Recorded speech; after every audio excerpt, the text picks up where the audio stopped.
You're listening to After Images, a podcast for cinephiles that takes a deep dive into moving images. Each episode features a special guest who is invited to explore a film of their choice. After Images is hosted by film writers Frank Bouleg and Marisa C. Hayes. Welcome to After Images' end-of-the-year bonus episode in which special guests return to the podcast to tell us about their favorite moving images seen in 2024. We're not making a list of the best films of the year. Instead, we're sharing viewing recommendations across all eras and genres. We'll hear from Stephen Volk, William Boyle, Jeanne Fawkes, Brian Yuzna, Harley Peyton, and Knut Larsson. But first, let me ask my co-host Frank, what are your favorite moving images seen in 2024? Before elaborating on specific titles, I want to say what a pleasure it's been to rewatch David Lynch and Alfred Hitchcock's entire filmographies for my upcoming book. But as for moving images seen for the first time in 2024, the title that struck me the most was suggested by one of our podcast guests, Mark Cousins, who isn't here for our bonus episode, so I'll mention the 1981 series Brideshead Revisited. It's beautifully written, acted, and directed, and Jérémie is unforgettable in the lead role. As for films, there are two French features that I found very interesting. Le Vourdalak, made by Adrien Beau, which is an adaptation of a Tolstoy short story written in French in 1839. It's an atmospheric vampire tale set in Eastern Europe, and the vampire is portrayed by a human-sized puppet. The second film is Mars Express, an animated feature by Jérémie Périn, with a well-woven plot involving artificial intelligence, mystery, and politics. It's a film that transports us to the near future and asks important questions about technology and identity that are directly connected to the present we live in and the rise of artificial intelligence and robots. What about you, Marisa? There's so much I'd love to mention, but a few really striking titles that have left their mark include True Detective Season 4, Night Country. Now, this season has taken a lot of flack. It's the first that wasn't written by Nick Pizzolatto, and while there are things to love in each of his first 3 seasons, I think Issa Lopez has done an incredible job as director, showrunner, and writer. The Alaskan setting of a research station and a local indigenous community create a conjunction of the mystic with the socio-political that brings us right back to the haunted landscape that made Season 1 such a success, and then faltered somewhat in subsequent seasons. The cast members, especially Callie Reese and Jodie Foster, give such moving performances, and contrary to some complaints that I've heard, I absolutely loved the conclusion, which is a dreamy, ambivalent sort of ending that leaves the door open to interpretation. I also want to give a shout out to Jane Shoenbrun's 2024 film, I Saw the TV Glow, which is a brilliant feature on how identity is entangled with questions of reality. And it really speaks to the transformative power of moving images to construct a sense of self, solidarity, and friendships, all packaged within a really vibrant day-glow aura of psychological and body horror. Finally, I'd be remiss in not mentioning a short film that has really stayed with me because we don't talk enough about short films. And I apologize in advance to any Thai speakers listening to the podcast, but I'm talking about the great Thai filmmaker Apichatpong Weeasethakul, and the first film in his series of shorts entitled Fireworks, which is also entitled Fireworks. It was initiated in 2014, and this first film in the series was made in the same park where his feature Cemetery of Splendor was shot, and it depicts the same setting at night, with stone animal statues that seem to come alive when they're cast in the glow of fireworks. And the sound and the light are just incredible for creating a haunting atmosphere that seems to hint at both destruction and illumination simultaneously. Let's hear from our guests now.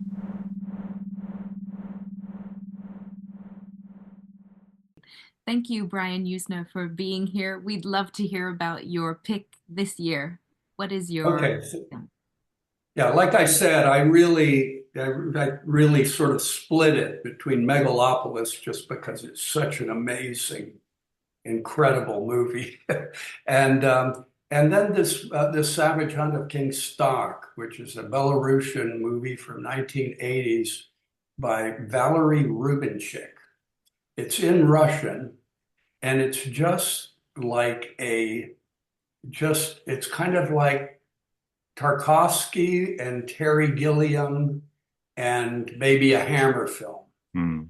If it's like maybe the closest thing, although it's very visually incredible, is it's kind of like The Hound of the Baskervilles. Mm. So there's a folklorist that's going into the villages, the mountains of Belarusia, and it takes place in Hammer Films time, kind of in the 1880s, based on a book called The Wild Hunt of King Stakh's Wild Hunt, and he takes up in a castle where there's lots of mysteries and kind of fairy tale type things going on, or legends. There's a little man that appears every now and again, a ethereal woman who stalks the castle late at night, and then most impressively, there's in the nights and the more scary parts of the nights, there's this kind of group of horse riders that rumble across the landscape, almost like thunder. Mm. And then all of this it's not well told. The photography is really impressive a lot. It's a little bit like Tarkovsky, the way he would just sort of just try to find stuff, whether it made sense or not, try to find an image or something. And what I thought was, and then there's just some impressive visuals in this thing, especially when we get to see the Savage Hunt. It's all based on a crime that was committed against King Stakh, who's now coming for revenge. And it eventually kind of becomes not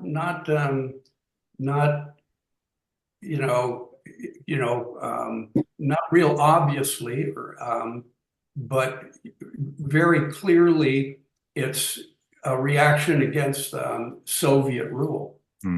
And I think it kind of is about, the movie is kind of, its theme is the way the people would have to change their stories in order to free themselves from their suffering by, in this case, the Soviets.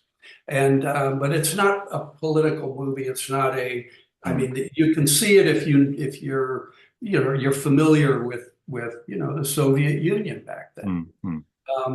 I didn't know until after I'd seen it that the Savage Hunt, or the Wild Hunt, is a very common theme across Northern Europe, from Scandinavia to all across the Balkans, to the Balkans even, and that sometimes this hunt was led by Odin or a god, and sometimes by a real historical character, and often having phantasms as the horsemen. Sometimes they would do some good, and very often they would, when it would be a harbinger of really bad stuff happening. I think it was first identified as a folk legend by Grimm's fairy tales. But anyway, I think it's worth a look if you don't mind a movie that doesn't follow a traditional rhythm. But it's I think there's a lot to be said for it, and I think it's really I think a lot of good horror is based on, folklore. And this consciously takes that approach. Well, Yeah.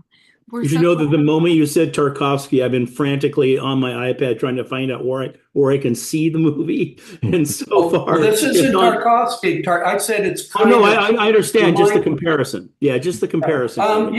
I saw it because I went to a presentation of it here in LA by the company that restored it.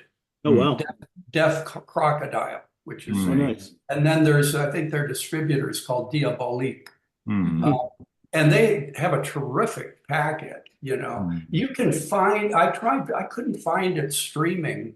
I found it on a place called Hoopla, which I've never heard of. Pardon? There's a streaming service called Hoopla, Hoop. Yeah, Hoopla is the LA library free, it's the library streaming service. I tried getting on there and it didn't have it. Yeah. So I don't know. I think I think there's a Russian version on YouTube, but the quality is so bad, and I think you definitely need the subtitles. It was in Russian, but I think I was surprised. I'd never heard of it. It's actually more entertaining than most of Tarkovsky, which gets to be very, he tends to be very, very consciously philosophical. Even when the source material is, science fiction, like in Solaris or like in Stalker. But I don't know, I liked it. There's some images in this movie that are incredible, and there's a kind of a very fairy tale but horror movie quality, and there is a solution. That's the thing. It is, all these, the little people and stuff. At the end, it is kind of like the Hound of the Baskervilles. There's this horrible, legendary thing, and then of course Sherlock Holmes shows us it's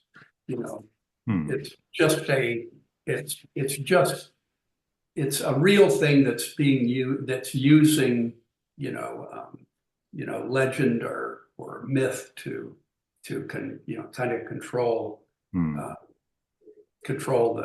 other people in the movie. But it's I recommend it. I think there's a lot to be said for this movie. I think he has a lot of ideas in it visually, and but totally, don't expect that it's it's gonna not be frustrating in a way. It functions with dream logic, doesn't it? I think it does, to be nice to it, but I don't think that's the idea. I think if somebody like Tarkovsky, he truly is trying to go further. He really wants to just find, discover things while he's shooting with the camera. I've seen. Do you remember what? Do you remember what Paul Schrader said after directing Cat People? He said, "I wanted it to have a dream logic to it, but unfortunately, the audience fell asleep." Well, that is what happens, isn't it? And yet, you'd think Stalker's about as obscure, as difficult as you could get, and yet I've twice been to the nightclub that has been established in the set of Stalker, so in Tallinn, and that messed up old rundown industrial building didn't really fix it up. They just put a bunch of blinking lights, and they have raves there, and so you can go into you can see the rooms that you see in the movie. Well, Brian, we're so glad that you suggested this film, because I'm also a huge fan of puppetry from Central and Eastern Europe, and I think that they use puppetry so well in this film. I mean, first of all, did you get to see it? Yeah, we love it. Oh, great. And What'd you think? I first heard about this film from watching the folk horror documentary called Woodlands Dark and Days Bewitched, which made pretty big waves in the UK and Western Europe. I don't know if our American friends have heard of that, but the kind of renaissance of folk horror right now is pretty strong, and they included this film in the folk horror documentary. So hopefully a whole new generation of viewers will discover the film. Uh, but I really loved the use of puppetry in relation to what you're saying about this idea of illusion and also this idea of manipulation and how beautifully that's used in the story, both the handheld puppets and then this great sequence of the hunt itself, which is so I fabulous know, with incredible. and the costume I, use. I wonder, Brian, have you seen the Russian film called V-I-Y? I don't think so. That's kind of a more modern one, right? Not so long ago. I think kind of That's the 60s, remake. isn't it? Oh, French? 60s. No, I haven't seen it. It's quite remarkable in a strange way, wouldn't you say, Frank? Yes, it's Marissa? brilliant. But I think there was a remake that was done a few years ago. But yes, okay. it's from the Original. 60s. Yeah, it's Fantastic. beautiful. And very similar mood, also very Eastern European folk horror, fantastic. Yeah, with those fairy tale elements that you mentioned. And talking about folk horror, this might be a good transition, perhaps, to move on to Stephen, who has written, I think, some stories set in the folk horror tradition, but who That's is right. Yeah. telling us today about Interview with the Vampire. That's right. And I'm going to talk a little bit about the TV show, which was very recent, or at least I caught it this year. I think it's been around for a couple of years. And I have to say, it wasn't really on my radar. I kind of dismissed it slightly because I was a fan of the original film. But when I saw it, wow, it was the first thing since Penny Dreadful where I thought the filmmakers had gone inside my head and come out and said, what are we going to make for this guy next? And as you all probably know, the concept is Anne Rice's concept, 145-year-old vampire who summons a reporter to resume their interview of 49 years ago. That's the concept of the TV show anyway. And it's told in copious flashbacks throughout the 20th century. And it's a kind of deep dive into the milieu of Anne Rice's Vampire Chronicles. God knows how many books there are in the Chronicles. I think I've only read the first couple. But what I admired most about this and really knocked me out was that it wasn't a pastiche, although it is sometimes very funny. But it's not a parody and it's not a pastiche and it's not a tired retread of stuff we've seen before. It really is new flesh on the old bones. It's a really modern take. And it's superlatively well made. The soundtrack, the design, the direction, especially the writing. The showrunner is a former playwright called Rollin Jones, and he made the show for AMC. He previously worked on Boardwalk Empire, which I think was a Scorsese production, wasn't it?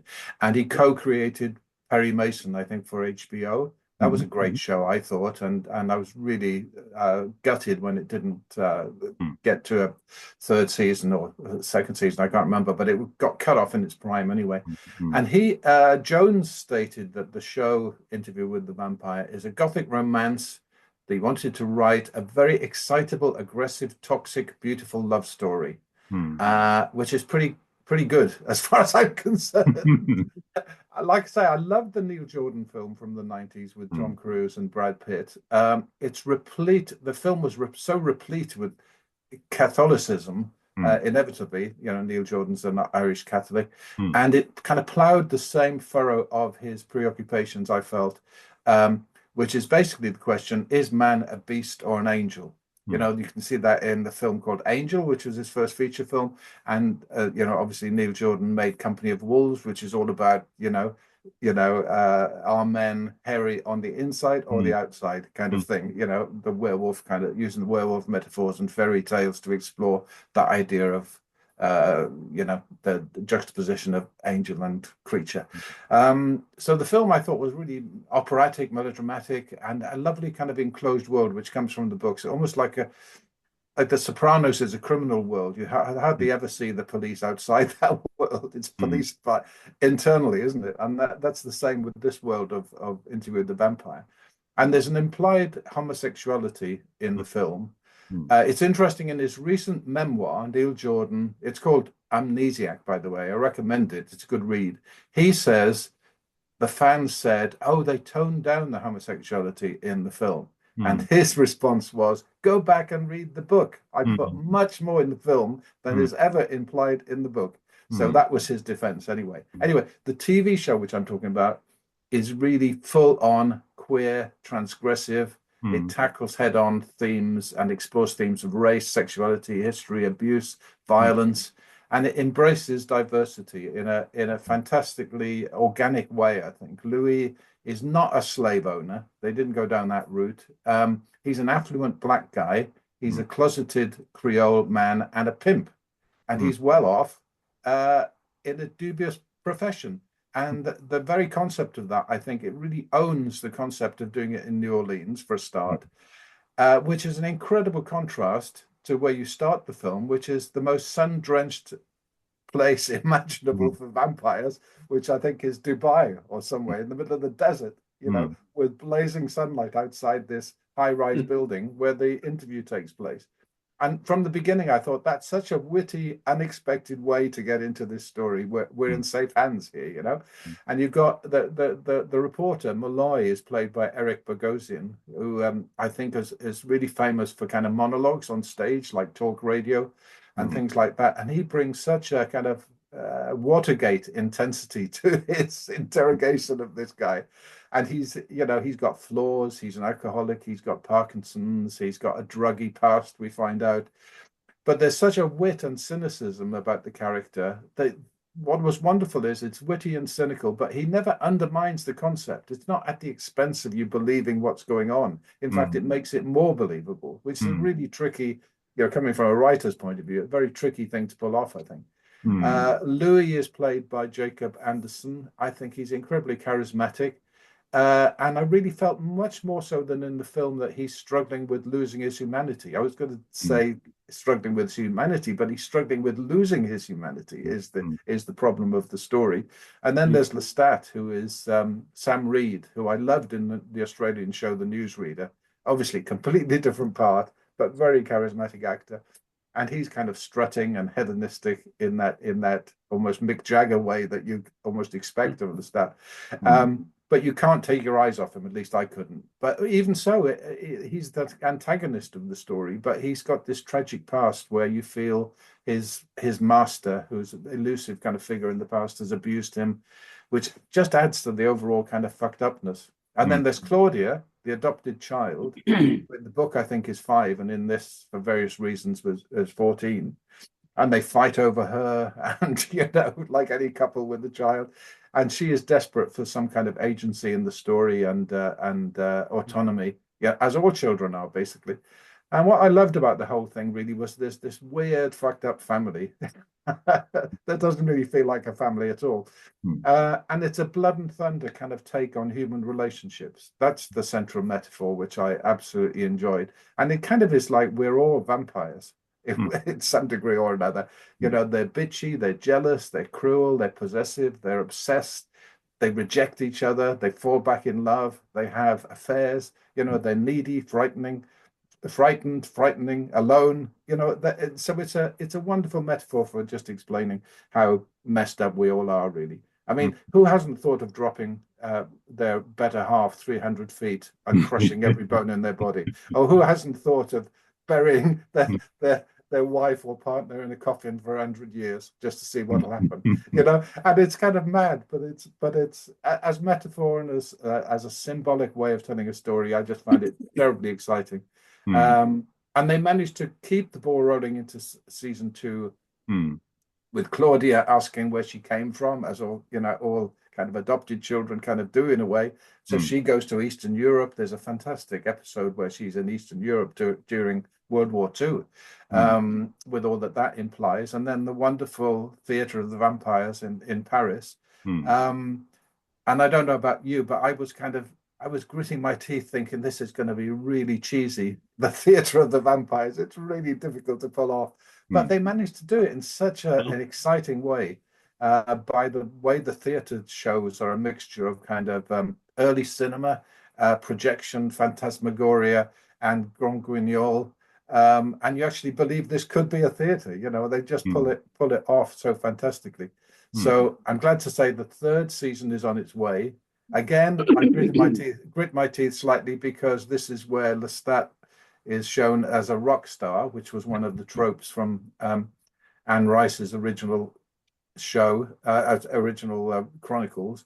And I've always thought that is really cheesy. But there's a wonderful trailer, teaser trailer online that gives you a kind of insight into what Sam Neill is going to do with the rock star Lestat, and it's really brilliantly great and funny.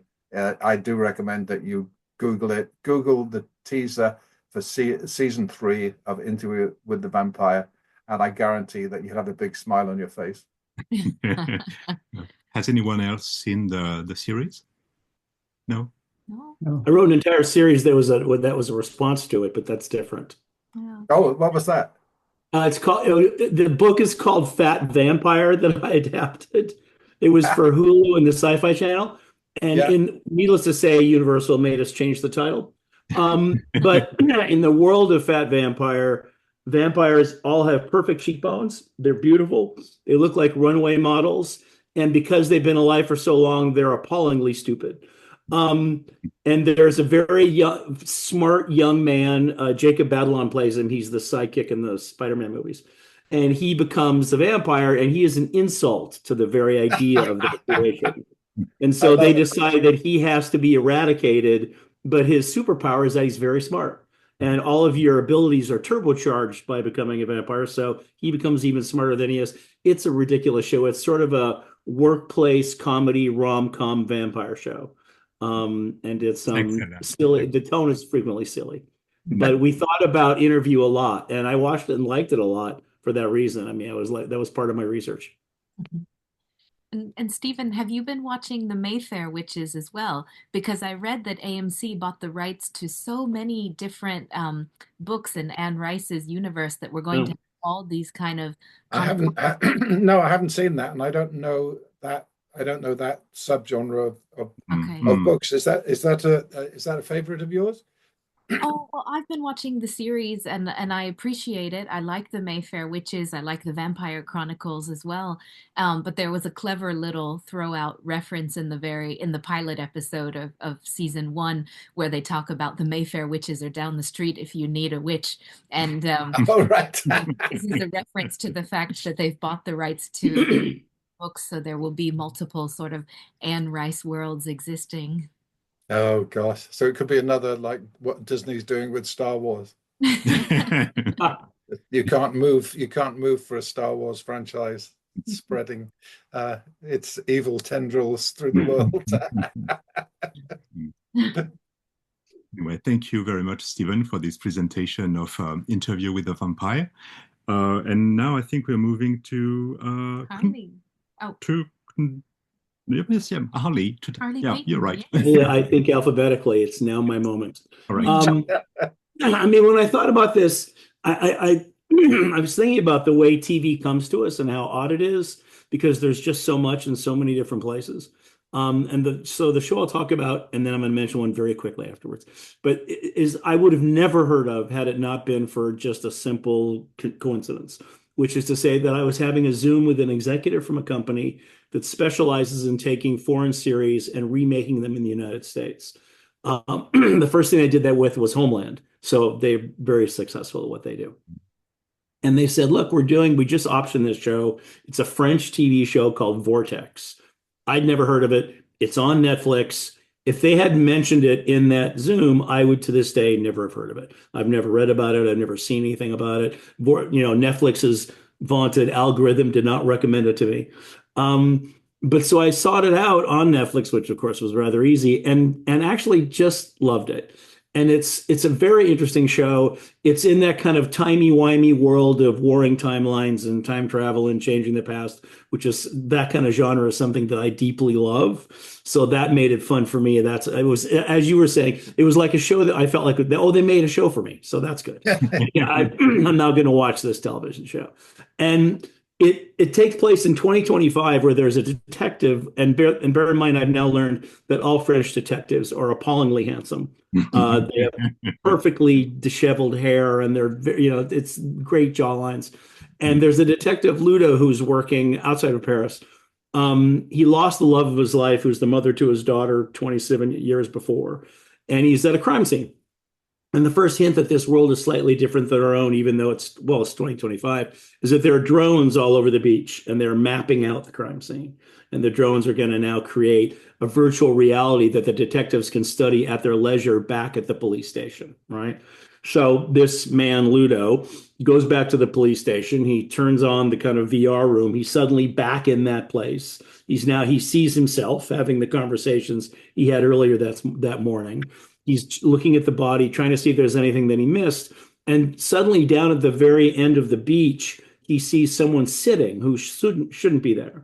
And very much like in Blade Runner, where it's like zoom in, zoom in, zoom in, he does that, and it zooms up to, and all of a sudden he sees his late wife, Melanie, in 1998, 2 days before her own death, where, oh, by the way, she had fallen accidentally to her death on that same beach. So now suddenly he's seeing his wife inexplicably, it's inexplicable, but they're able to communicate with each other. He can see her, she can see him. And because he understands that it's 2 days before her death, he is determined, and they eventually work together to save her from that fate, right? And so it's a little bit about the butterfly effect. It's about if you try to change the past, you change the future. And I thought they did an amazing job of combining a procedural with that rather odd concept that he is able to, in a sense, travel back in time to communicate with someone whose life that he wants to save. And among the things that I really liked about it is that, and they're doing an American version, which I'm convinced will be terrible, because in the American version, they're going to spend a whole lot of time explaining to the audience how this could happen. The words wormhole will be used. I have no idea how else they'll do it. But the great thing about this French series is they don't care.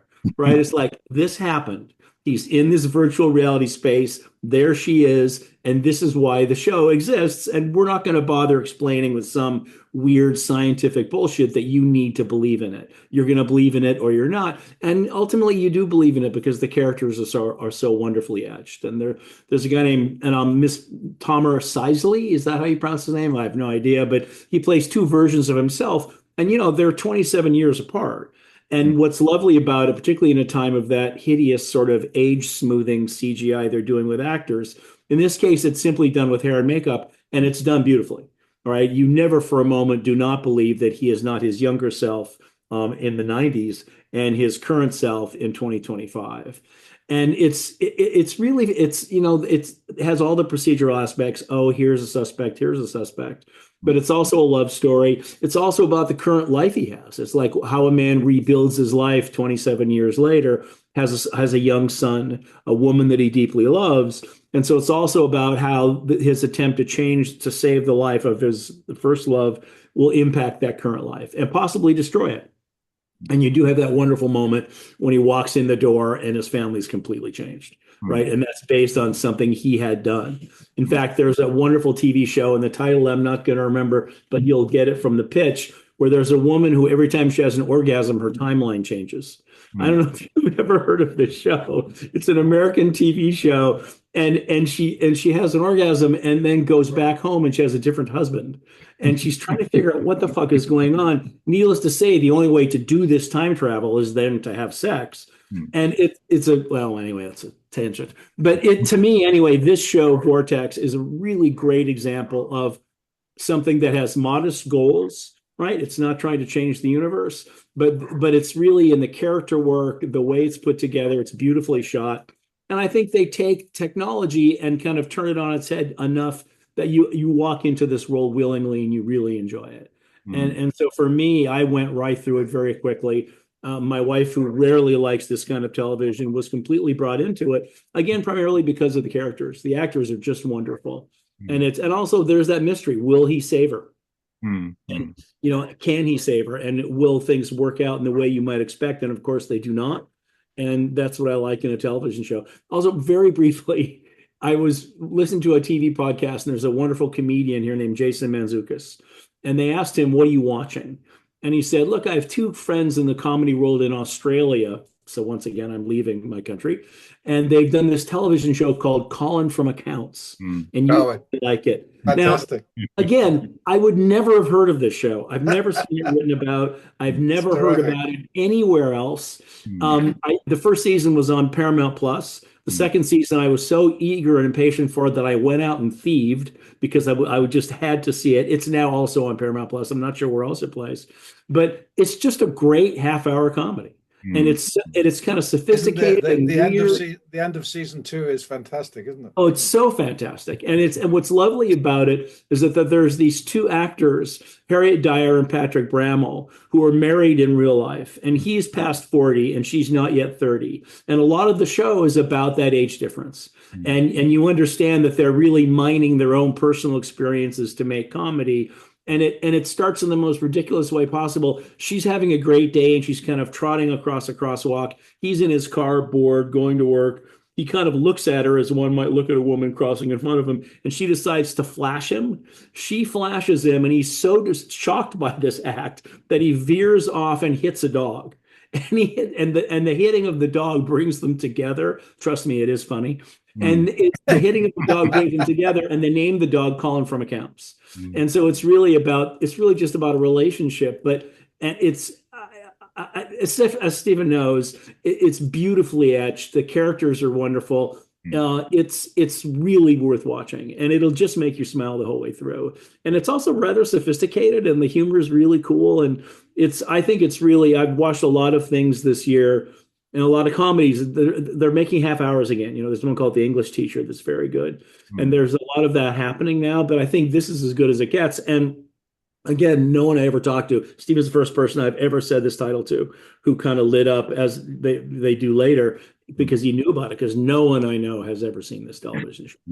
And What's the name of it again? What's the name of it again? It's called Colin from Accounts, and it's on Paramount Plus. Yeah, and it's Sydney, Australia, a place I've never been. You get a kind of a cool sense of that. It has a very nice sense of time and place. He has a microbrewery, but I mean, it's just really well done. But it's the characterizations that you remember. You get a feeling that it's a lot of comics in Sydney who have all worked together, who came together to make this television show, because every performer on that show, no matter how small the role might be, is really, truly funny and really deft at what they do. So it's really just a pleasure. And the only thing I'll say is I'm going to recommend a movie that I haven't even seen yet. It's Spain's official entry in the Academy Awards this year, called Saturn Return. I keep hearing how brilliant it is. It's a biopic about a Spanish rock band in the 90s called Los Planetas, who I sought out, and their music is amazing. And apparently it's one of the best movies of the year. And I'm desperately trying to find it. And again, when you live in the woods in the Northwest, there's not a lot of rep theaters that show things like that. But I'll be looking for Saturn Return, and I think everybody else should as well. And that's what I got. Thank you. We had never seen Vortex and Colin from Accounts, Marissa and I, and we only had time to watch the first episodes of each show, and they are wonderful, both of them in very different ways. But Colin from Accounts is so funny right from the start. You really want to go on watching it. It's so brilliant. And the main actor we had already seen in another show from Australia called Glitch, which I strongly recommend. It's very, very interesting too, and in a very different role. Oh, wow.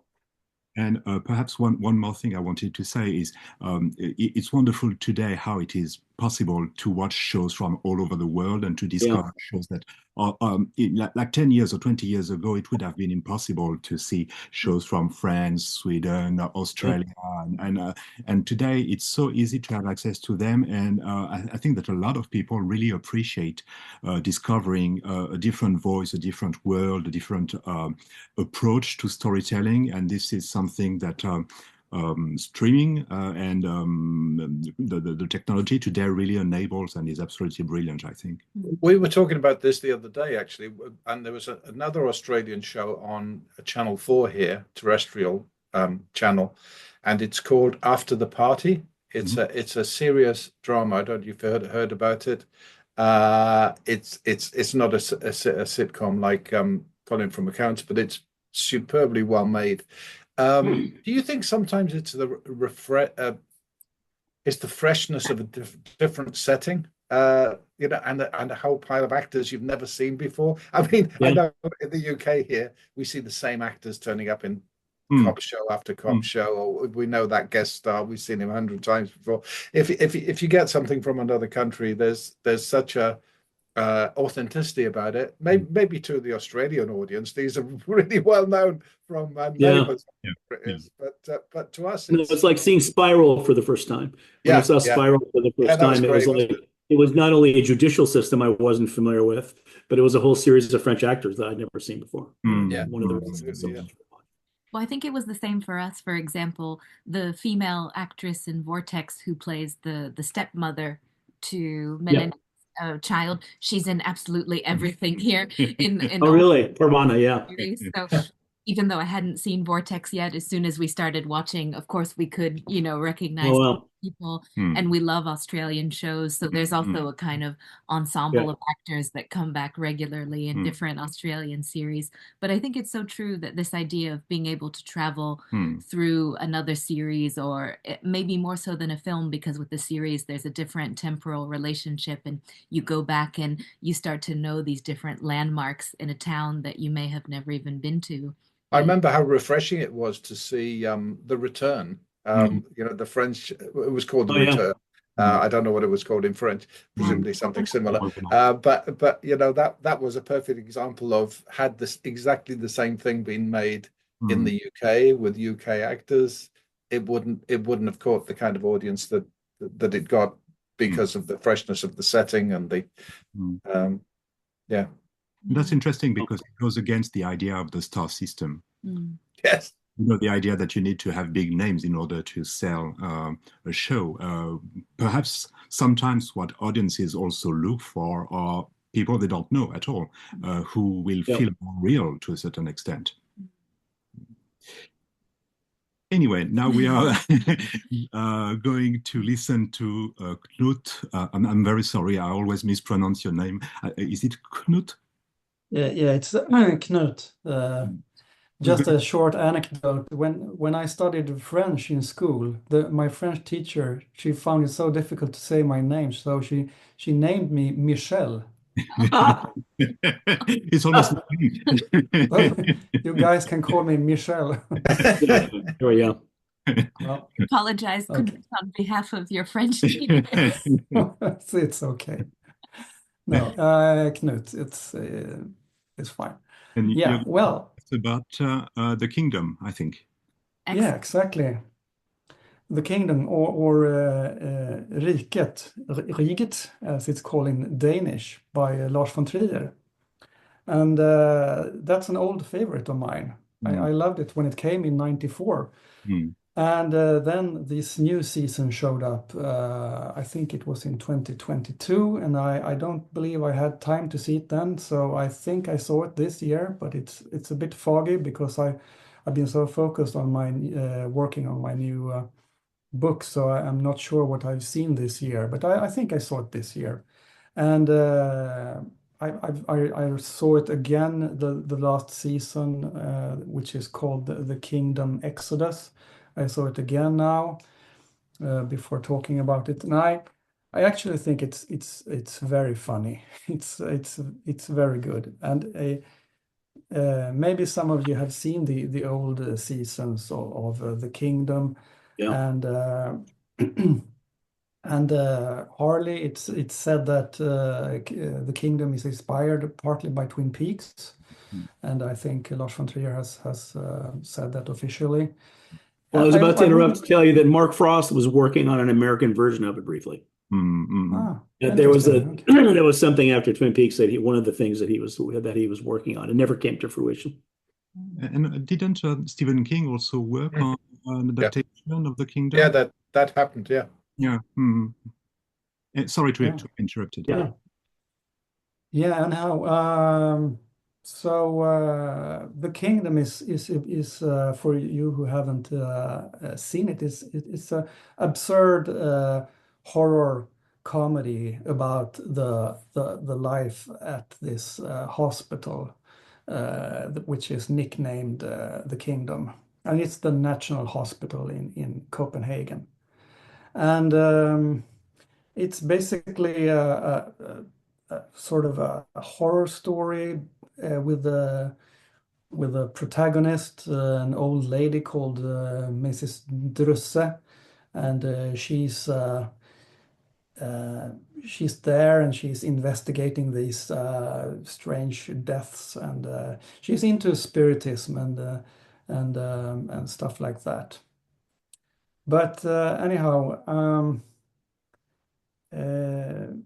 seeing this show now is also there are more comparisons to Twin Peaks actually, because the two last seasons they came in 94 and 97, so there has been quite some time since it came. So Lars von Trier, he's doing maybe what Lynch and Frost did. He's revisiting old material.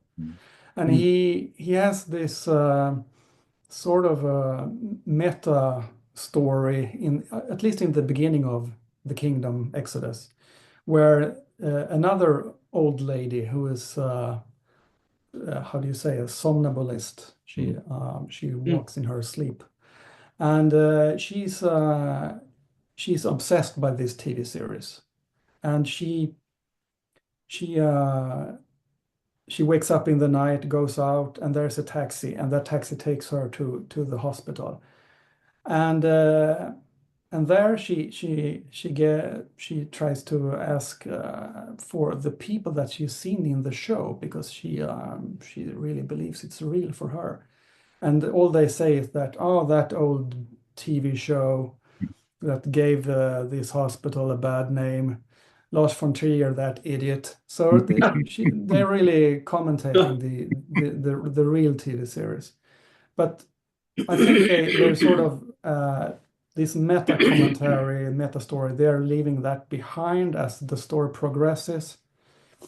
And one of the best characters in the old series was the chief doctor called Stig-Helmer, and he was played by the Swedish actor Ernst-Hugo Järegård, a really brilliant actor, and he's now succeeded by his son, played by Mikael Persbrandt, and the son is called Stig-Helmer Jr. And he does a great job too, because this character is, if I should maybe mention Twin Peaks again, in Twin Peaks, as in Riket, there are these characters who see the supernatural, who are aware of it, and there are these characters who are totally unaware of any supernatural things going on. And Stig-Helmer, he's one of those very unaware of the supernatural. He's so busy fighting the Danish system, and he is very famous for shouting Danish bastards on the roof, and he stands there with his binoculars looking over the sea to Sweden, and so they are playing a lot with the cultural differences between Sweden and Denmark, and you can almost say that all the comedy parts are about that, and I was surprised when I saw it then, and I'm surprised to see it now, that Lars von Trier, he really has this hang-up about Sweden, I think. And he has said that Bergman, he treats him like his sons, with the total, ignoring his kids, because supposedly Lars von Trier has sent letters to Bergman, which he never answered, and so on. Anyhow, he's very aware of the Swedish culture, and they are really playing with that in the series to a really great effect. And in the first episode of Exodus, we see Stig-Helmer Jr. trying to build IKEA furniture, and he's exhausted, just lying on the floor, gives up. And I think there aren't that many episodes in the last season. I think it's 5 episodes or something, because the whole kingdom story builds up to 13 episodes, so it's not that much. And the first episodes of Exodus are, I would say, to 90% almost comedy. But then towards the end, it gets more into the horror part. And the horror is pretty much in the tradition of like biblical iconography. It's about Satanism, Spiritism. There are these demons, great demons played by Udo Kier and Willem Dafoe. And they talk about the Swedenborg room, which is also very close to the Red Room. It's sort of a waiting room where you can go on to other places. And yeah, it's very overt in the way, in the things that Lars von Trier likes. He really presents that he adores Bergman, he adores Tarkovsky, of course. In fact, he dedicated his movie Antichrist to Tarkovsky, and in this The Kingdom Exodus, there is a scene where they become weightless in the hospital, and they float around to the music, to Bach, just as in Solaris. So he's really presenting, all of the things he likes. So I was thinking that this is his farewell note, because Lars von Trier, as you might have heard, he has Parkinson's disease now. And but then I read on the internet that he's working on a new film called After.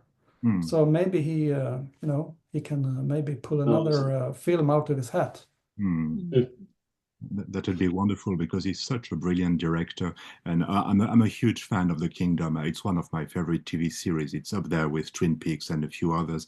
It's so funny and so scary at the same time, so creative and visually really strong. The image has this yellowish, orangey tint that characterizes the life in the hospital, and all the shots are handheld and done in almost the Dogma style, but at the same time slightly perhaps more academic than the films themselves, but it flows so wonderfully, and it's such a pleasure to watch this TV series. I don't know if the rest of you have seen The Kingdom, but I strongly recommend it. I actually just got I saw the first 2 seasons many years ago, and just, I don't know if it came out elsewhere, but in the US this year they released a box set. Mubi released the trilogy box set, and I just picked it up a couple of weeks ago. I haven't watched Exodus yet, but I'm excited to. So it's great to hear you talk about it. Yeah. Are there others here who have seen the 3rd season? Yeah, I've seen the first 2 and now the 3rd. Just the first. I watched The Kingdom when it was on, back when it was on. That's what I loved that show. I hadn't thought about it, honestly, in a long time. Well, but isn't it great what you said, Frank, about I love the fact that he films like a Dogma film, and yet the ideas in it are so kind of surreal and poetic. But the realism of the way it almost documentary realism combined with the unreality of what's going on. That really is a frisson to me of excitement. Yeah. It creates a clash that is very unique, and it's too bad that we probably won't have a 4th season, because I could go on watching this forever. But question I've been wondering about as I watched it, because I feel like those of you who have seen the first 2 seasons, you're the perfect audience for season 3, because you're going to understand this special meta universe that we journey into with just a few flashbacks.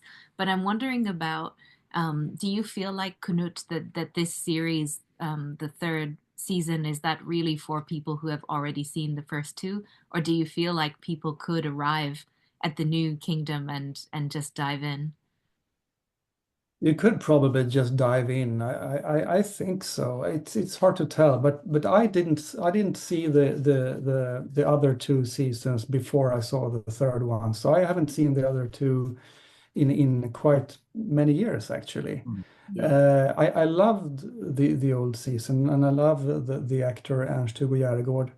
So I'm also a tiny bit scared of seeing it again, because I have this I have such a good feeling about it. So and I don't want to destroy it. So maybe I'll see it again, or maybe I'll be satisfied for now. We'll see. Okay, great. Thank you. Thank now you. Moving on to Jen Fawkes. Welcome back. Thank you. Hey. First I want to say this is really exciting because I like some of the Gothic is a really important movie for me. Reanimator. wow. I mean, I grew up, that was a really formative film when I saw it when I was probably, 10, I think. But Reanimator, I mean, I'm also a huge Twin Peaks fan. My high school boyfriend made me watch Reanimator like 15 times. Good thing you got rid of him. Yeah, that's a red flag. Well, I actually, I see, now that I'm back to Little Rock where I grew up, I see him some, and I'm going to have to tell him. I'm going to be like, yes, this is very exciting for me. And I also, I watched The Kingdom back when it came on with, and that show was so great. So what I'm going to do, I write and work in a lot of fantastic, weird spaces, but I'm going to talk about a film that is completely the opposite of the kinds of texts we've been discussing here today.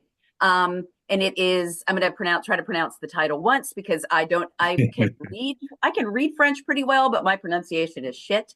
I'm going to talk about Jeanne Dielman, 23 Quai du Commerce, 1080 Bruxelles, which is, so I mean, I'm embarrassed to say, I don't know if you guys know the film or Chantal Ackerman. I am obviously, I mean, not obviously, but I am a lady. And, I this year have consciously been trying to watch films by female directors and to seek out more female directors whose work I do not know. I'm a crazy film nut, have been all my life, but I'm not that familiar with I love Jane Campion. I mean, and she's incredibly important to me. Ida Lupino, I love. I thought, but your female directors generally are few and far between. So I'm embarrassed to say that I had not heard of Chantal Ackerman before this year. I saw some post about the movie Jeanne Dielman, and I looked it up, and I was like, wow, I've got to watch this movie. So it's unlike any film I have ever seen, or I think that's, well, not that there hasn't been some obscure film made, but it's entirely and exclusively concerned with the domestic sphere, with the interior of a specific home, with a world that has historically, traditionally been organized and controlled by women. There's essentially one actor in this film. The film is 3 hours and 18 minutes long. The actress who is the star of the film is Delphine Seyrig, who I also had not encountered. I can't believe I hadn't seen her. She's incredible. So now I'm seeking out more films with her. But it's an almost real-time record of 3 days in the life of a widowed mother of one son in the city of Brussels. It is almost real time in that each one of these. So the film starts out close to the end of the first day of the film. The days are counted off, and each day almost corresponds to 1 hour. But we open in the late afternoon, early evening. A woman is in this small kitchen in her modest apartment. She's got a housecoat on. She's working at the stove. The doorbell rings. She carefully removes the housecoat, hangs it carefully on a hook, goes and answers the door. And at that point, her head disappears. The camera is only shooting neck down. A gentleman comes into her apartment. She takes his hat and coat, hangs them up, and then she leads him to the bedroom. They close the door behind them. And then a couple minutes later, the door opens. This is one of the few skips in time when she goes into the bedroom with her gentleman callers, which happens once every day. She gives him his coat. He hands her money. She has this large ceramic decorative tureen on the dining room table. She puts the money in there. Then she keeps making dinner. So I was immediately like, what, it was so intriguing, the leaving out of the important, right. The leaving out of the important thing or the interesting, that piece. And then the movie unfolds incredibly slowly. In ways, it is shot like a documentary. The camera is completely stationary. I mean, entirely. The camera never moves. It's always stationary. It is, there's no soundtrack at all, other than the sound of Jeanne working in her home, walking around her home, the sound of her shoes clicking against the floor, and then the outside noises of traffic, and sometimes ambient noise coming in from outdoors. Most of the shots are very long. There is almost no dialogue. I mean, the dialogue is almost non-existent. And inside Jeanne's apartment, this modest apartment, it's a 1-bedroom apartment in Brussels, that I feel like it's probably in a fairly busy part of town. I mean, she's able to walk everywhere to do her erranding. I feel like, well, she does take the train once, but I think it's a pretty busy part of town. The only movement inside the apartment, aside from the movement generated by Jeanne herself, her body, is traffic lights. The traffic lights that come in through the dining room window, and the lights go across the walls, or they sort of go down the walls.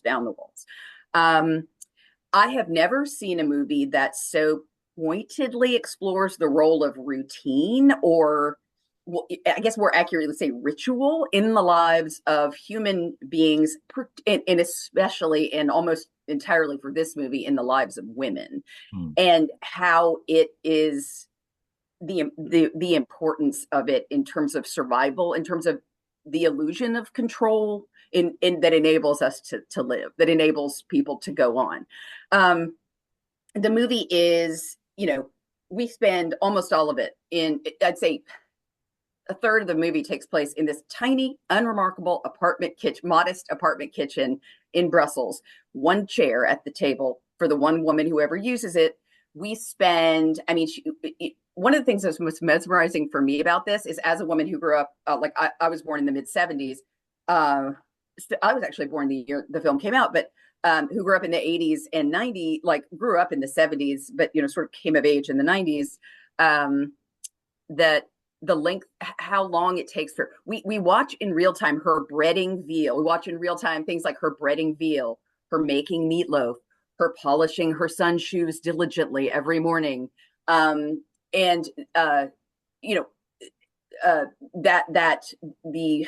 life is full of these chores. She has this incredibly organized, ritualized, routine-oriented, orderly life. And she has worked in, because she's trying, in order to make ends meet, right? As a widow, she's worked in, and I actually watched an interview with Chantal Ackerman, in which she said she receives gentlemen callers from 5 to 5:30 every afternoon, except the weekends. So she's worked that into her routine, this half hour where she entertains a gentleman caller in her bedroom every day, which we don't see till the end of the movie. But so the movie came out in 1975. One of the most interesting things about it to me is the look at the world, because when Jeanne does go outside, you see the world. It's a time, of course, of seismic shifts in the world for everybody, all of us, including Jeanne, right? The mid 1970s. You see people in bell bottoms, mini skirts, go-go boots, guys with long hair, like everybody's, it's the 70s. And Jeanne is dressed like it's the 50s. Right? Her hair is perfectly done. She wears skirts, hose, and heels at all times, even while doing housework, while doing all her erranding. She is I watched some documentary recently where some film historian was talking about how the most memorable films, the films that we really remember, are those in which someone is trapped And I, you know, because I just watched this a couple days ago. I watched Jeanne Dielman again, and I was like, oh my God, this movie is absolutely about someone who is trapped, and who it seems as though there's no way out of her predicament. But so for a movie that is this staid, in which this little happens, it's 3 hours and 18 minutes long. Its protagonist expresses almost no emotion. You know, it takes place almost entirely inside this very modest apartment. It is one of the most suspenseful, tense viewing experiences I have ever lived through, because for 3 hours and 18 minutes, you know, from the time the first gentleman caller comes and then he leaves, you know, something terrible. There's the sense of dread was overwhelming. And the movie moves at this pace, you know, things move and then things start to fall apart. They shift, and things shift more. One thing goes wrong, that opens up a little gap in her schedule, and then more time, you know, and then there are more gaps in the schedule as other things go wrong, giving her time, the one thing that she can't afford, which is time to sit and think about her life or what is happening to her or how she's having to survive or worry. And I mean, by the end, it's just like, you know, in this movie that's been moving so slowly, with the tension, the palpable dread that is like, that I was like enveloped in while watching the last, you know, 2.5 hours of this movie. I was like, oh my God, you know, it's like, it's insane. But I also, Chantal Ackerman was 24 when she made this movie, which to me, I cannot believe a woman of 24 like had this insight into, you know, and she got the idea, and what she used as a lot of for the modeling was her mother, who this was her she was raised in Brussels by a woman in an apartment, and her mother had this kind of meticulous routine that she had to follow, or things go, you know. And then of course I started thinking about my own mother and how she also, like, every, you know, this just made me think about the lives of women historically in a way that I hadn't before. And, you know, for a movie that's about a woman who is prostituting herself to get by, it is not remotely sexual. There is not a sexual moment in the movie. The one time that she's nude, she's giving herself a bath, and it's incredibly practical and not remotely sexy. It's just a completely different way of thinking about approaching the story of a human being than I've like ever seen. And so I highly recommend it.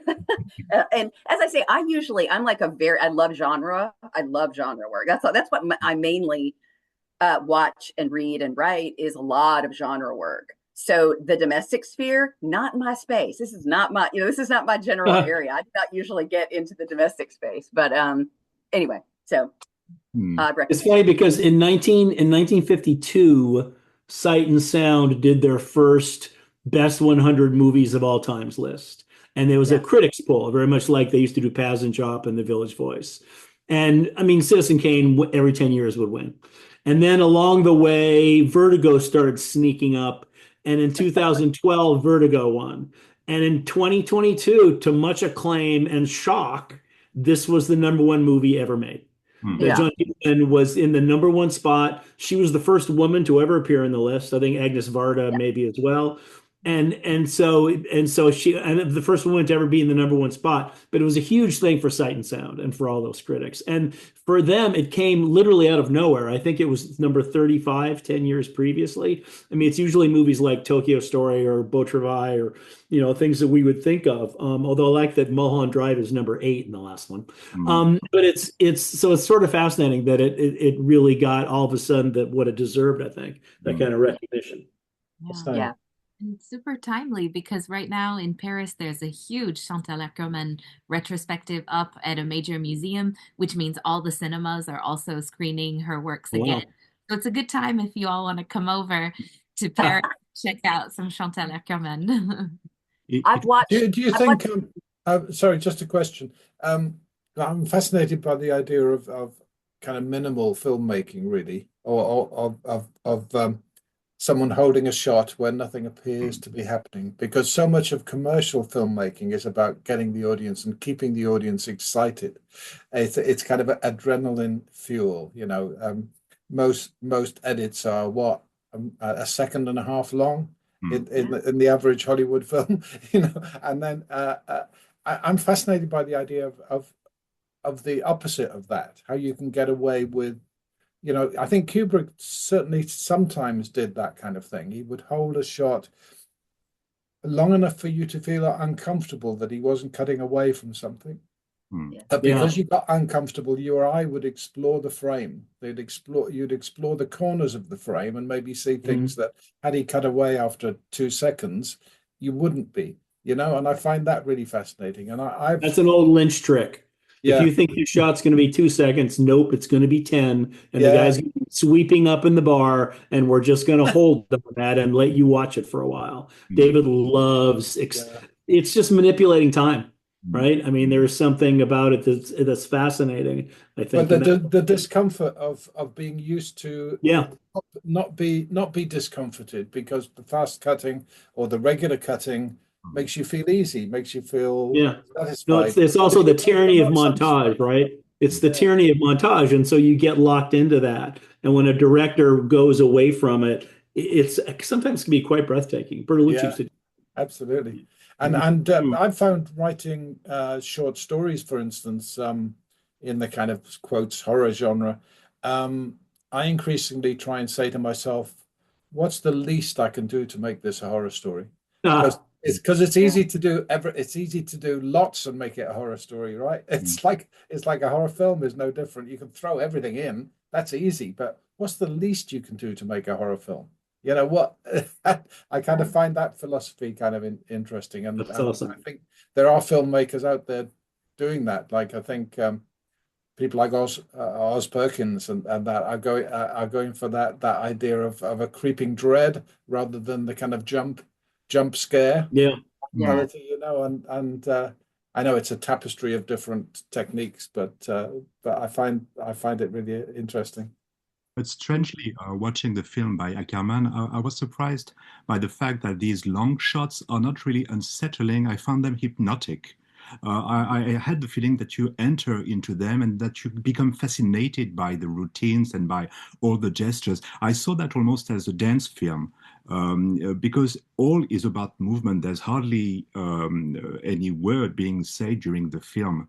And even though the camera is perfectly static, it's all about the sounds she makes moving around the house, and all about the repetitive gestures that she does over and over again. Which actually made me think that it was perhaps the Belgian version of Groundhog Day, I mean, this idea that you're reliving the same day over and over again. There's a movie called I Saw the TV Glow that does that thing too. It's called I Saw the TV Glow, and talk about dread. Oh my God. And it's no jump scares. It's just this building tidal wave of dread that by the end of it, you're exhausted on some level, and you love what just happened, or in the case of other members of my family, you loathe what just happened. But I mean, I thought that was sort of fascinating too.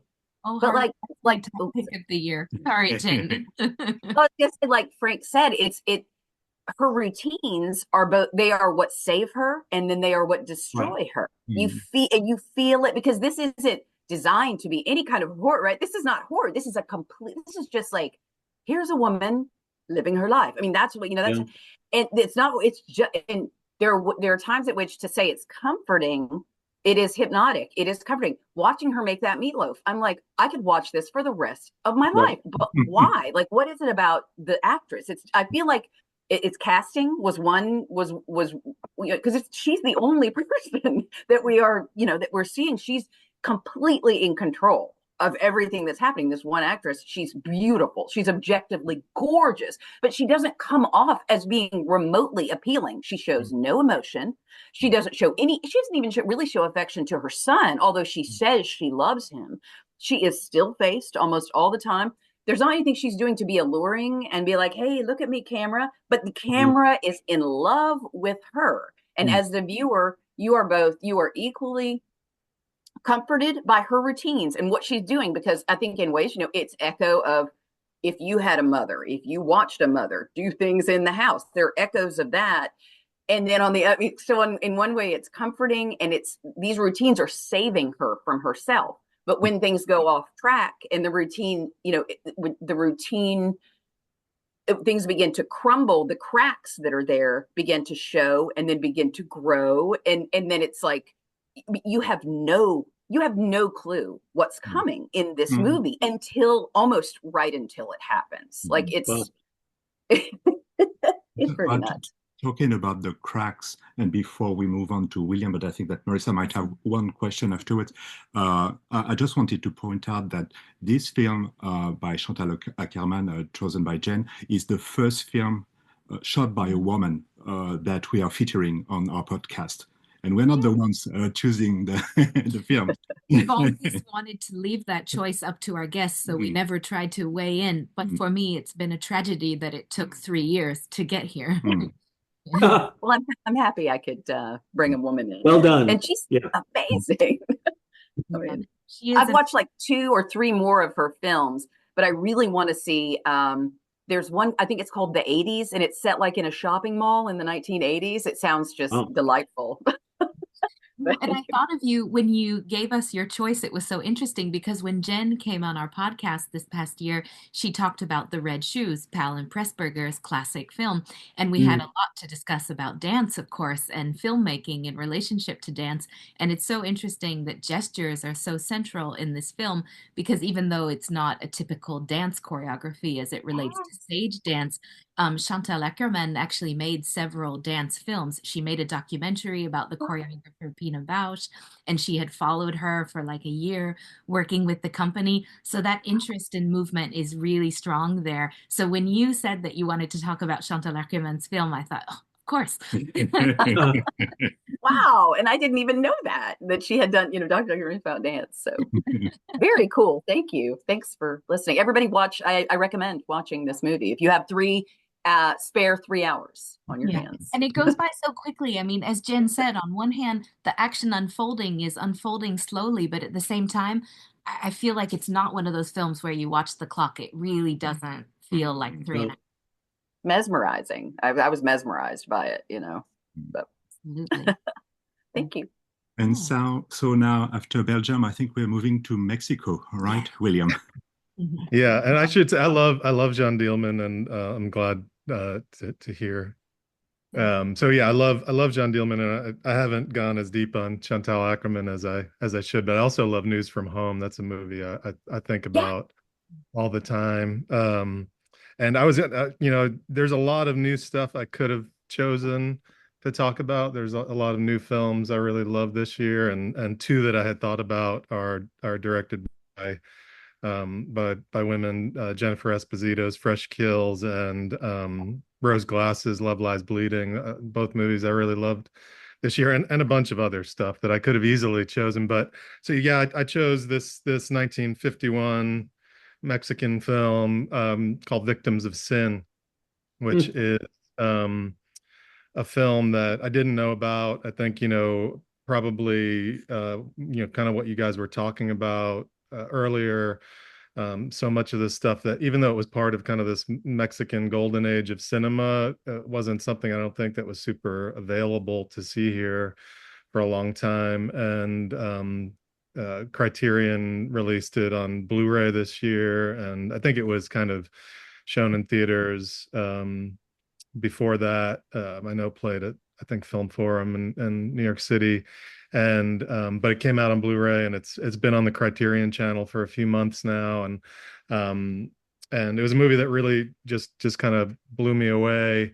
Directed by Emilio Fernández, who again, like I haven't been able to see most of his other films. He's someone I've known about a little bit because he was in, I think, some Peck and Paw movies and other things, but this was the first film of his I've been able to see, and it's just right up my alley. Kind of, I love noir melodramas, and I think of this as a noir melodrama. It's also kind of a little bit of I don't know if it's right to call it a musical or a dance movie, but it focuses a lot on dance because the star of it, Ninan Sevilla, is a famous Cuban Mexican dancer, actress, and it's just a brilliant and beautifully shot movie. So the story of it is Ninan Sevilla plays, and I'm sorry if I'm mispronouncing her name, a woman dancer at this club in called Chengo, I think.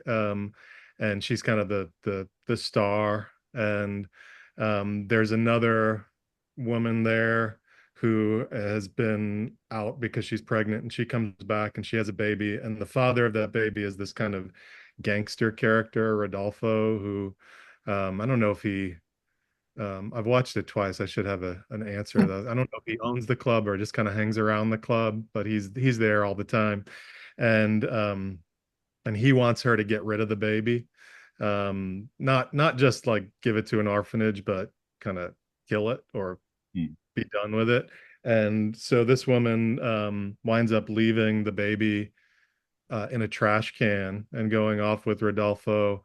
And then Violetta, who's the Ninan Sevilla character, saves the baby and brings it back to the club, and it kind of causes all this all these problems for her. I think the guy who is the actual club owner kind of gives her the boot, and she takes the baby and is kind of left out on her own. It's kind of red light district, and from there then she meets another club owner, kind of a rival club owner named Santiago, who is actually kind and helps her, takes her and the baby in and gives her another opportunity to dance at his club.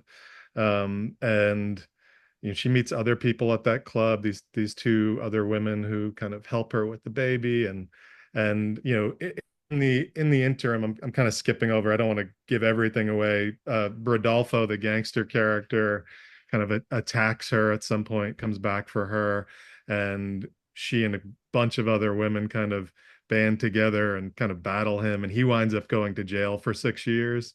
And then we kind of move forward in time. I'm not going to give away kind of where the second half of the action goes, but needless to say, some time passes. The kid grows up. She and the other club owner Santiago kind of raise the kid and are wind up being his parents. And then the other gangster gets out of jail, and things come to a head. So it's got this really, it's kind of really there's this Italian filmmaker, Raffaello Matarazzo, that I really like. And the Criterion edition of some of his films refer to them as runaway melodramas. And I really like that phrase. And that's kind of how this feels, but it also feels kind of like a classic humanist kind of morality tale, kind of, just a really a sweet spot for me, and gorgeous. The cinematography is gorgeous. It's all shadows and cigarette smoke, and it's a dark movie with kind of constant terrible things happening, but those things are always kind of countered by kind of good things happening too. There's always some force for love and kindness, balanced with all of the kind of evil that the characters are encountering. And yeah, it's just a really gorgeous movie. I watched it for the first time, I guess, in September, and then I picked it to talk about here, so I rewatched it again yesterday, and I can't recommend it enough. And it's pretty, I don't know how accessible it is elsewhere, but like I said, it got this Criterion release. Yeah, it's on the Criterion channel. And it's on the Criterion channel now, and definitely recommend it, and really hope that other films like this become more and more available, because there's a whole, it's just so exciting to find this whole world of stuff that's just right up my alley, and is difficult to see unless it gets these sorts of restorations and releases. And I think we really want to thank you for recommending this film, because we hadn't seen it before. So we watched it when you suggested it, and the cinematography just blew us away. It is so gorgeous, and it's so great to revisit this golden era of Mexican cinema. And I was also thinking a lot about these different relationships with other Latin American countries at the time, with Mexico as a kind of hub for filmmaking in the era, and then thinking about those relationships. And for example, since Ninon Sevilla was Cuban and really grew up in Havana and brought this dance, and the club is named Chango, and that's actually one of the orishas from Cuban Santeria. He's like the thunder kind of godlike figure. And I was just thinking a lot about this kind of cultural melting pot that Mexico was at the time for bringing in these different cultures, and wondering also, as a non-native Spanish speaker, what I might be missing too in some of those references. It's really interesting. Yeah, and I'm sure I have no knowledge when it comes to the dance stuff. I'm sure you appreciate it on levels that I can't. But I actually think that those sequences, I sometimes kind of there's a lot of old noir movies I love where there'll be a kind of little musical sequence or something, and they're sometimes they just feel kind of silly or goofy or whatever. But in this movie, those sequences are just, and there's many of them, are just thrilling and exciting to watch, and such a key part of the film. And that's, that I'm sure, like I said, I'm sure you appreciated that on levels I can't, but I certainly just kind of appreciated it as a viewer. And the recommendation is Save Me for Christmas, because that's when the entire family gets together, and the biggest problem is, what movie can we agree to watch? Because that's what we want to do. And the most difficult person to please is my stepson, who's a huge cinema snob. So there's no way I'm sneaking Doc Hollywood by him. So the fact of the matter is that this is the perfect choice, which I will, of course, pretend that I came up with all on my own. But thank you for that, because I'll be watching it over the holidays, I guarantee. Nice. Perfect. But the dance sequences are interesting, I think, not only for the dance, but because of the way that they help characterize the people who are dancing. I mean, they are really part of who they are and their personality. And I think that that's really well exploited in the film.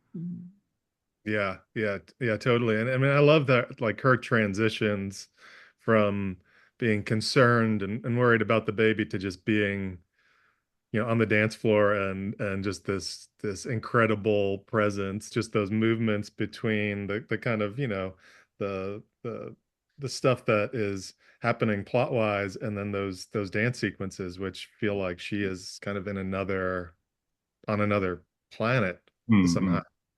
Yeah. It kind of reminded me of how these dances originated within a more spiritual, ritualistic environment, and here they're transposed to this world of entertainment and commodity culture. And it seems to be this kind of profound thing that's happening in her life, where these kind of external forces keep dragging her down and impeding her to raise the child that she wants to raise, to get on, safely with her life. And there's always this clash between her kind of inner force and these external forces. Yeah, absolutely. And awesome. The wonderful character of the second club owner, who, wherever he goes, is followed by a band of 10 mariachi who spend their time playing music. So he doesn't have a stereo, but he has a band of 10 mariachi. Yeah, that guy's really cool, Santiago. Well, and a good guy. That's one of the things. There's always that kind of balance, that for the the evil side, there's always somebody who shows up who is willing to help and willing to be good. Nice. Has anyone else here seen the film, or is this a new title for everybody? New for me. That's why I'm going to watch it. Yeah, new for me too. So I'll have to watch this. Definitely. I mean, one of probably my favorite first time watch of the year. I mean, I've got a bunch of other kind of discoveries that I love, but this is the one that I think I've thought about the most, and kind of, just on a personal level, and in terms of, what I like to do and try to do in fiction. Like, this is just everything that I love. Lovely. Fantastic. This seems like maybe a good place to stop the recording. Oh, wait, you can't stop. I have one more thing I have to say. I'm sorry. You probably noticed that I love talking about TV shows with like-minded individuals, so I'm having such a good time. But I'm obsessed with the fact that Wong Kar-wai has made a 30-hour television series that no one seems to know about called Blossoms Shanghai. It's only played in China. I can't find it anywhere, and it's making me insane. I didn't even know about that. No, he did this in the last 2-3 years. It's new. It's the most recent thing that he's done. And as all things Wong Kar-wai, it's all about excess. So of course he's done 30 hours. But it's based on a novel, and it's about a young man's rise up in Shanghai through various kind of business endeavors. And you can see there's a trailer that one can find online that makes me want to watch it even more. So I'm going to recommend once again something that I haven't seen, and I have no clue where. I mean, I keep trying to ping the Criterion Channel to say get on it, because I can't imagine anyone else doing it, but you never know. We have a good friend of ours who's a filmmaker from Hong Kong who's done a documentary about Wong Kar-wai a few years ago. We're going to ask him if he has. Please do. Yes, because I'm dying to see it. I'm so glad you brought that up, because I had heard the title and I remember thinking to myself, I'm going to watch out for that. And I completely forgot about it until you mentioned it here. Can't find it anywhere. I keep looking. I'd steal it. I'd buy it. I'd do anything. Same. It's just not available. Just one footnote for Jeanne, if you're looking for female directors. A friend of mine, her daughter directed a film last year, Molly Manning Walker, and she directed a film called, with the unappetizing title, How to Have Sex. But don't be put off by the title at all. It's a fantastic film. So try and seek that out if you can. It got a prize at Cannes and things like that. She's really riding high on it, and it's a terrific film. I will. Thank you. Cool. And I have to say one thing also, speaking about television series. If you guys, Fonk and Marissa, had asked me just a few days after, I would have liked to talk about The Singing Detective. Oh wow! The Dennis Potter series from 1986 that I haven't seen until now, and I'm seeing it now, and I'm sort of blown away by the writing of it and the acting and everything. And I'm like, why haven't I seen this before? Why haven't anyone told me about this? It's amazing. It's fantastic. Yeah. It's quite a revolutionary piece of work when it came out. Mid 80s. I mean, the way it goes into flashback, childhood, imagining, detective story, genre, musical. Yeah, there are so many layers, and it's so nicely put together. I haven't seen the last episode, so I'm sort of in it, but fantastic. Yeah. Talking about older TV series, this year Marissa and I had the opportunity to watch for the first time Brideshead Revisited. It's beautiful. Wonderfully. It's a favorite. Yeah. Fantastic. Yeah. Okay, now I have to recommend Babylon Berlin as well. Babylon Berlin is astonishing. And Tom Tikva, I mean, I just thought I'd throw that out there. Is it okay if we tell our listeners that Harley changed his mind like 5 times? I did. I kept sending them emails going, I saw this movie called Bottoms last night, which is the craziest comedy I've seen all year. And so and then I changed, and I'd have different ones tomorrow.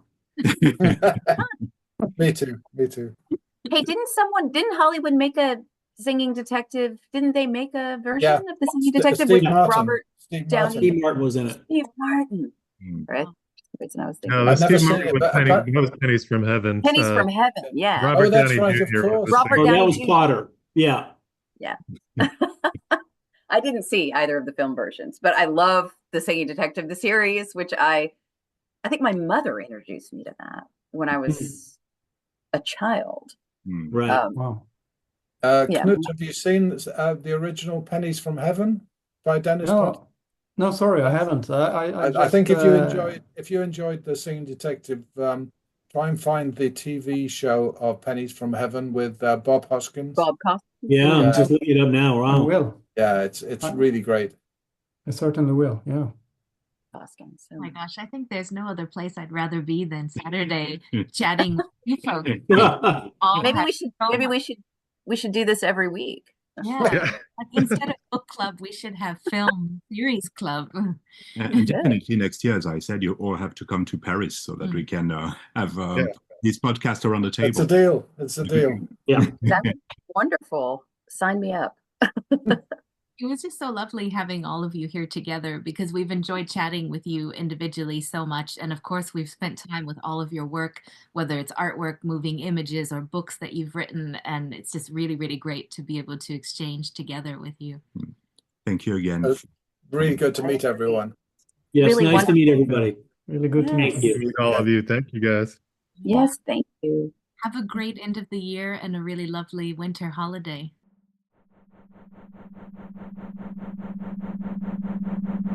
Thank you for listening to After Images. Please subscribe on your favorite podcast app and follow After Images podcast on social media.